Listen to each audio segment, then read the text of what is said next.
ନୂଆପଡ଼ା ଉପନିର୍ବାଚନ ପ୍ରସ୍ତୁତି ନେଇ ଉଚ୍ଚସ୍ତରୀୟ ସମୀକ୍ଷା ବୈଠକ। ଆଭାସୀ ବୈଠକରେ ଡେପୁଟି ନିର୍ବାଚନ କମିଶନର ଓ ମୁଖ୍ୟ ନିର୍ବାଚନ ଅଧିକାରୀଙ୍କ ଯୋଗଦାନ।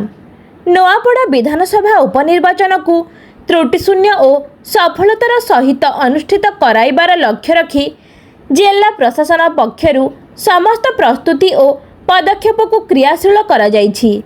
ଆଜି ଡେପୁଟି ନିର୍ବାଚନ କମିଶନର ଶ୍ରୀ ଜ୍ଞାନେଶ ଭାରତୀ ଓ ମୁଖ୍ୟ ନିର୍ବାଚନ ଅଧିକାରୀ ଓଡ଼ିଶା ଶ୍ରୀ ଆର୍.ଏସ୍. ଗୋପାଳନ ନୂଆପଡ଼ା ଜିଲ୍ଲା ପ୍ରଶାସନ ସହିତ ଆଭାସୀ ମାଧ୍ୟମରେ ଉପନିର୍ବାଚନ ସମ୍ପର୍କିତ ସମସ୍ତ ପ୍ରସ୍ତୁତି ଓ ପଦକ୍ଷେପ ଉପରେ ସବିଶେଷ ସମୀକ୍ଷା କରିଛନ୍ତି।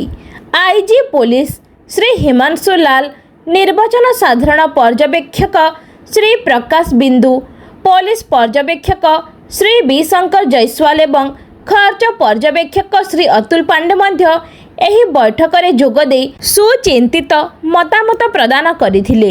ଜିଲ୍ଲାପାଳ ତଥା ଜିଲ୍ଲା ନିର୍ବାଚନ ଅଧିକାରୀ ଶ୍ରୀ ମଧୁସୂଦନ ଦାସ ଏବଂ ଜିଲ୍ଲା ଆରକ୍ଷୀ ଅଧୀକ୍ଷକ ଶ୍ରୀ ଅମୃତପାଲ ସିଂ ସମସ୍ତ ପ୍ରସ୍ତୁତି ଓ ପଦକ୍ଷେପ ସମ୍ବନ୍ଧରେ ଯଥା ଭୋଟିଂ ମେସିନ୍, ଭିଭିପାଟ୍ର ସ୍ଥିତି, ବୁଥମାନଙ୍କରେ ଉପଲବ୍ଧ ବିଜୁଳି, ପାଣି, ଶୌଚାଳୟ ସବୁର ସୁବିଧା, ସମସ୍ତ ବୁଥର ୱେବକାଷ୍ଟିଂ, ଏସିନେଟ୍ ଆପ୍ର ବ୍ୟବହାର, 24 ଘଣ୍ଟା କଣ୍ଟ୍ରୋଲ ରୁମ୍ର କାର୍ଯ୍ୟକାରିତା, ବିଭିନ୍ନ କମିଟିର କାର୍ଯ୍ୟ, ବିଭିନ୍ନ ବିଭାଗ ତରଫରୁ ହେଉଥିବା ତଲାସୀ ଅଭିଯାନ, ସମ୍ବେଦନଶୀଳ ବୁଥ୍ ପରିଚାଳନା, ପୋଷ୍ଟାଲ ବେଲ୍ଟ, ଭୋଟ ଗଣତି ଇତ୍ୟାଦି ସମସ୍ତ ବିଷୟରେ ଜିଲ୍ଲା ପ୍ରଶାସନ ଓ ପୋଲିସ ପ୍ରଶାସନ ପକ୍ଷରୁ ନିଆଯାଇଥିବା ଆଗୁଆ ପଦକ୍ଷେପ ଓ କାର୍ଯ୍ୟାନ୍ୱୟନ ସମ୍ପର୍କରେ ବୈଠକକୁ ସବିଶେଷ ଅବଗତ କରିଥିଲେ।